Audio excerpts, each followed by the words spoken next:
Hello and welcome to the 100% pure New Zealand Winter Games. I'm Mitch Tomlinson, coming to you from Cadrona Alpine Resort. Well, it's hard to believe, but we are down to the final 2 days of coverage for the Winter Games. These next 2 days are going to be action-packed, from here at Cadrona Valley down to Dunedin and Naseby Ice Rinks, and from Canterbury's Mount Hutt. But we're here today for the Snowboard Halfpipe, which also doubles up as the first FIS World Cup event for the season. These guys are not only battling out for FIS World Cup points, but they're looking for a podium finish here at the Winter Games. But before we get into the qualifying round, we're going to go across the valley to Snow Farm with Rebecca.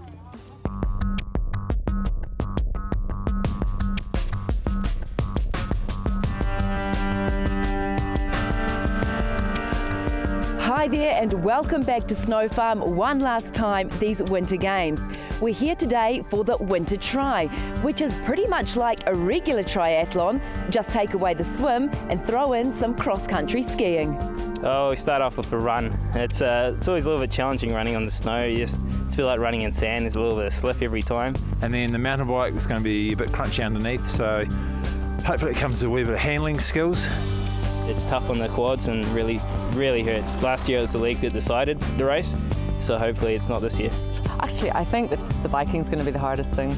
Really? Yeah. Just biking on the snow, it's just so different. And then the ski, which the natural cross-country skiers are going to excel at, and those of us who are weekend warriors are going to get our money's worth. I feel good, but it's a little bit stressing. Why? Because I'm doing this first time in my life and I don't know what I will be doing. Think she might give you guys a run for your money? I think she could. She's a tough competitor and she's training like an animal right now, so hopefully she's not too tired. Yeah, every guy's worst fear when racing any race is getting checked, and I think I've already admitted to humble pie on that one, so but if you're going to get checked, might as well get checked by our gold medalists. We know how fast you ski. How do you go on the bike and the run? Run I think will be not bad, but bike is also first time in my life I was try snow biking here in Snow Farm, and I'm sure that I will be not so fast, but I try. 5 p.m. in Wanaka. How much of an advantage do you skiers have being able to free ski when a lot of the other competitors have to do the classical skiing? There is a big advantage in skate skiing. It's a lot quicker. But there's a few of us out here who can do it, so it could lead to some tight racing at the front. There are markers, there are marshals. So we're not far away from a start now. Ahead of the competitors, a 7-kilometre run, 12-kilometre bike and 9.5-kilometre ski. Away on the first leg, 2 laps of a 3.5-kilometre circuit. Early on, 2 competitors edged away from the field, 104 triathlete Axel Reiser and 107 skier Andy Pohl. Reiser and Pohl set the pace out front, with Olympic gold medalist Justina Kowalczyk moving into 4th place overall. And handy cyclist Gavin Mason also in the fray.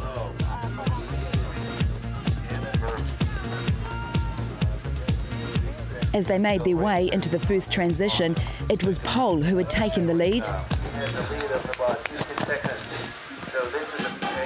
with Reiser coming in some 20 seconds behind. Back out onto the course for the 12-kilometre mountain bike. Now in the women's race, Justina Kowalczyk, well, she's all class. She was 4th overall into the transition.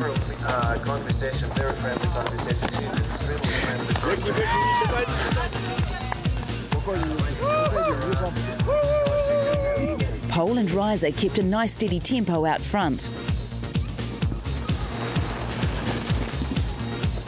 But behind them, Gavin Mason was flying and making up ground.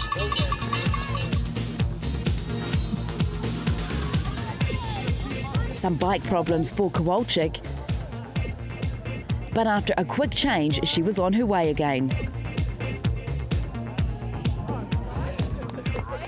I think the games have gone superbly well, really. Each of the sports has been immaculate, I think. I haven't heard any complaints. The athletes are happy, the coaches are happy, and the whole downtown side of it's really been a success as well. Back out on course, and Pohl was still in control of the men's field. Kowalczyk of the women's. The pressure was on second place riser, who had Mason chasing hard behind, as was Kowalczyk. So as they get to the end of the cycling section, a change at the front of the race. Big move from Gavin Mason coming from behind to overtake Andy Pole.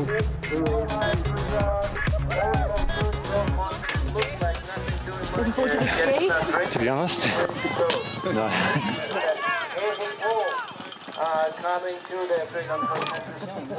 It wasn't too bad. These guys don't get in front too fast, so that's good. Oh, here's the worst part. Where are we going? Downhill first. Feeling good, Andy? Yeah, feeling good. So the leaders are onto the final section of the winter tri, the 9-kilometre cross-country skiing leg. When they came into transition, it was Gavin Mason first off his bike, but hot on his tails, Andy Pole. Now, Andy is one of New Zealand's best cross-country skiers at the moment, so we're expecting a little bit of a mix-up in this leg. Axel Riese was third off the bike.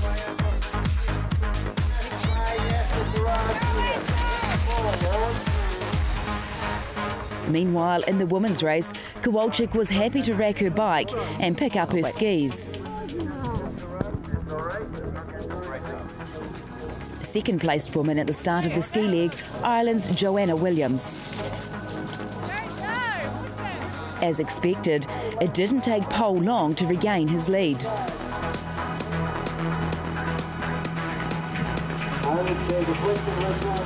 Kowalczyk looking strong too as the athletes made their way through the ski course. 3 laps of just over 3 kilometres.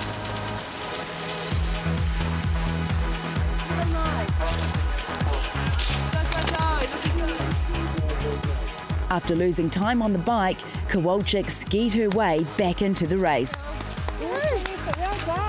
Andy Pole had things under control out front, with Mason still in second. But Kowalczyk was starting to move through the field, overhauling Riese at the start of the last lap. A fantastic race for the Olympic skier who has called Snow Farm home for the last month. But out in front and across the finish line, it was Andy Pole all the way. Oh, coming through there.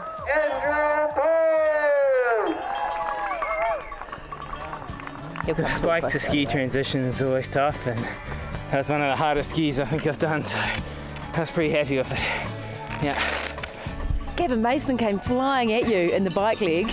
Yeah, he's an incredible cyclist, Big Gav. He's got a reputation New Zealand wide of just being a tough man. So I was pretty happy he didn't put too much time on me, and I was able to hold him off for the last lap. You have some fun out there out front on that ski leg? Yeah, I was still trying to push it a little bit. I didn't really want to lose the ski time to Justina, but I think she may have got me. She was flying out there, so we'll see.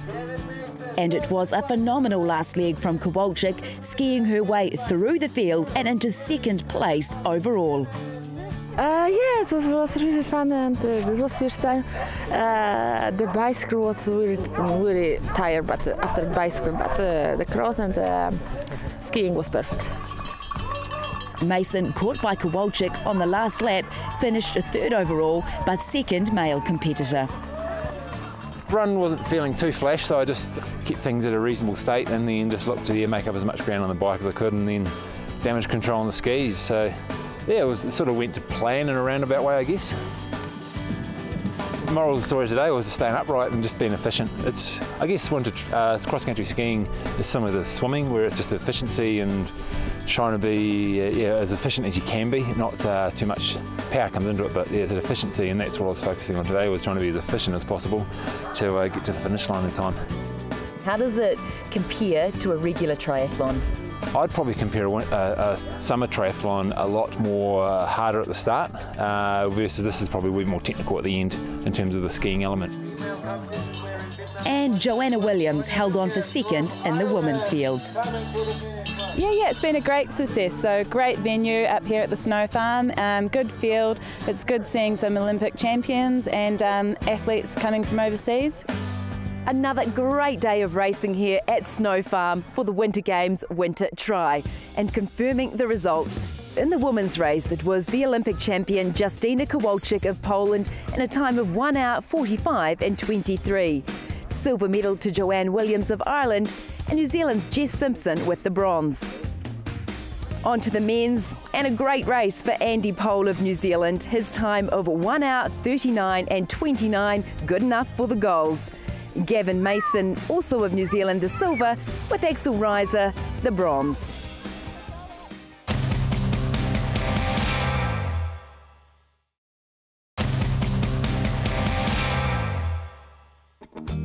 Before we go back to Mitch at the Halfpipe, these Winter Games have brought together athletes, coaches, officials and supporters, all with an eye towards the Sochi Winter Olympics. We took the chance to catch up with delegates from the New Zealand Olympic Committee to find out just how exciting it is for New Zealand to have 2 new freestyle events included for 2014.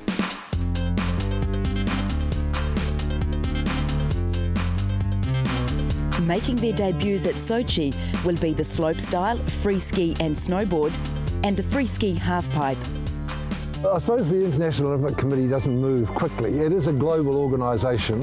It needs to be convinced that events and activities are safe, that they're popular, that they're taking off, that they're the things that youth want to do, and that takes time. So yes, it does seem a bit frustrating. We've been champing at the bit for some time to get these sports there and considered, but I suppose it's not unreasonable from the IOC's point of view to know that they're credible, that people want to watch them, that television want to film them, that kids want to perform in them, and that they're a good product and likely to grow in the future. So I think all of those boxes can be ticked around the sports that have come on the program, and that's why it's so exciting. So it's been lobbying, it's been convincing, it's been demonstrating that those sports are worthy of being there.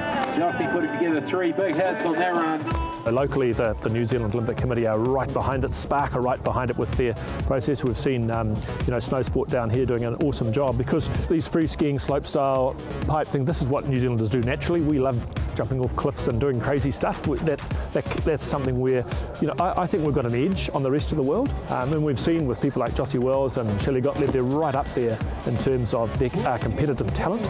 So this can be an area where, we would hope that we'll see some podiums again. It'll be a dream come true, actually. My dream is to go to the Olympics and represent New Zealand and do the best I can and hopefully come back with a good result. The Olympics is the most important thing now, I guess. It was X Games, but now that free skiing's been accepted into the Olympics, that will be the main focus for all free skiers around the world, I think.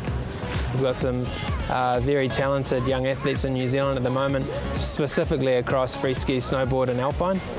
It's huge for snow sports in New Zealand. If you look at our pathway and the careers of our skiers and snowboarders, we now have a pathway through Olympics right from development and then into the junior Olympics, developing right in through to the Olympics, and not only halfpipe snowboarding but now all disciplines of free skiing and snowboarding, and obviously alpine skiing's always been there as well.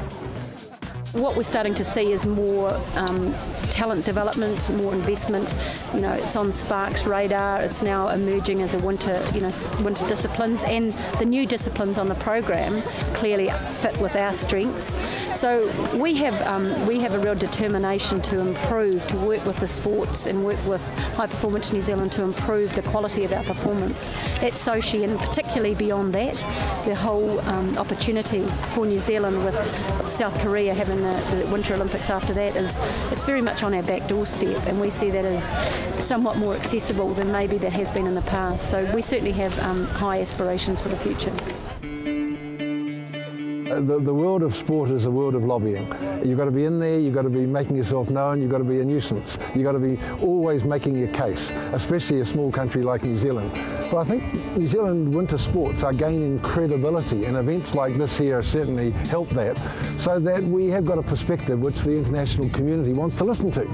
And therefore we've been chipping away for some time and saying that these are the sports of the future, especially when the president of the IOC keeps saying to the world, we've got to make sure the Olympics are relevant to the youth of the world. Well, come here and see and look around. These events are relevant to young people. They want to do them.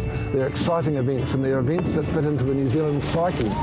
So we think it's obvious that we should be lobbying and agitating, and Snow Sports New Zealand have done a good job. NZOC's been in there, previous International Olympic Committee members have been in there.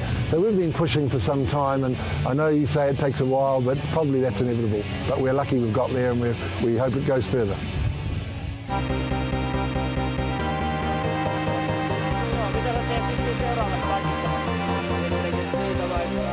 So we're just about to get into the snowboard halfpipe. This event also doubles up as a FIS World Cup event. The halfpipe here at Cadrona is the only halfpipe in the Southern Hemisphere that's officially recognised by the World Cup.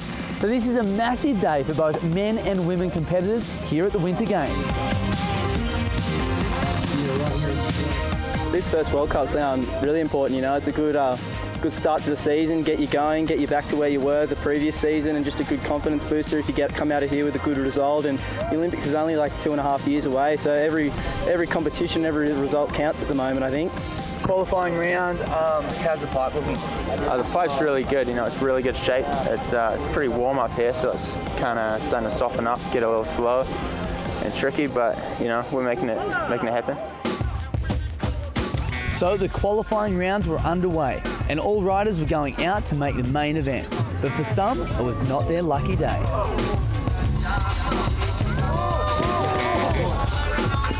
The remarkable Cadrona Snow Farm.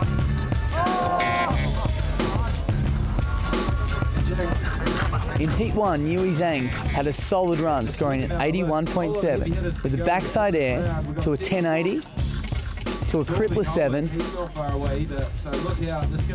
followed by a 900, and ending with the 540. And Yui Zhang. Solid run from him.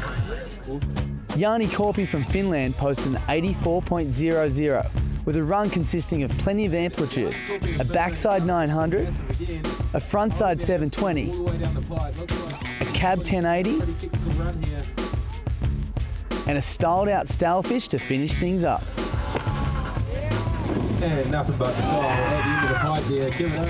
But in Heat 1, it was Kazumu Fujita from Japan taking out first place with an 84.3. He had a solid hit into a 540 McTwist, followed by the frontside 1080 to a cab 720, and riding away with the frontside 900.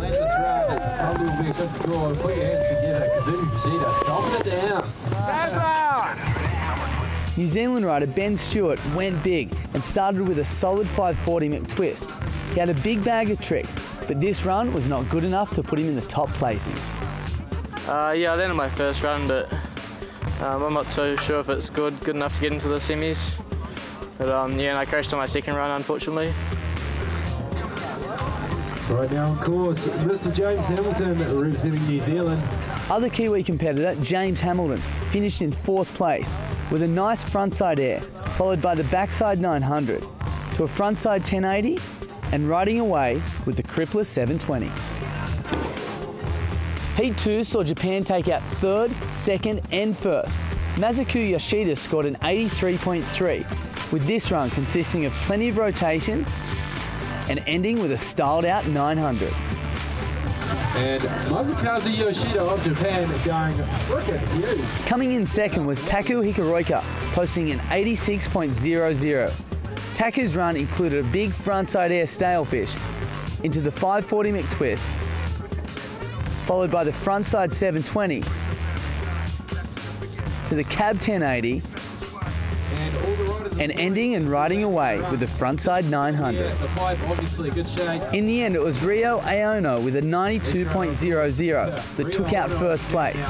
His run consisted of a frontside air into the backside 900, followed by a frontside 7 stalefish to a cab 700, back-to-back 7s, and ending with a 900 with plenty of amplitude. And Rio on an all-class style there. Haven't seen many riders put a foot wrong yet today. In women's Heat 1, it was the favourite Caroline Kauslet going huge on a first hit, but unfortunately coming unstuck. Hikara Hohi had her standout run, posting an 83.3 with a frontside air, followed by the backside 540 to the frontside 540, a nice straight air, and ending with a smooth frontside 720.